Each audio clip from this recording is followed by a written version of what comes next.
দেওয়ার কথা পড়ে যাচ্ছেন, কিন্তু ফ্রুট জিরো। তার জন্যই বলা হচ্ছে L1 L2 প্রজেক্টের কথা উনি বলছিলেন যে L1 অ্যাভয়েড করে আমরা L2তে পৌঁছতে পারবো না। তাহলে L1টাকে গুরুত্ব দিয়ে কিন্তু ক্লাসরুম অ্যাটমসফিয়ার এরকমভাবে তৈরি করতে হবে, স্টুডেন্টদের এঙ্গেজমেন্ট যদি আপনি করতে না পারেন আপনার লেসনে পার্টিকুলার, আপনি যখন while you are imparting lesson আপনি যদি ওদের সঙ্গে কানেক্ট না করতে পারেন নিজেকে, তাহলে কিন্তু বাচ্চারা আপনার থেকে দূরে চলে যাবে, এঙ্গেজমেন্ট হবে না। সেই এঙ্গেজমেন্ট এবং যে অ্যাটমসফিয়ার ক্লাসরুমের, সেই অ্যাটমসফিয়ারটা আপনাদের তৈরি করতে হবে। এর জন্য বেসিক্যালি আপনাদের মাদার টাংটাকে গুরুত্ব দিয়ে কাজটা করতে হবে। এই বিষয়ের উপরেই ট্রেনিং।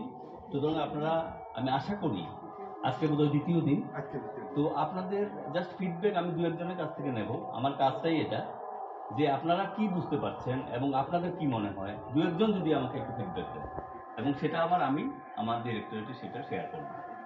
Kindly please.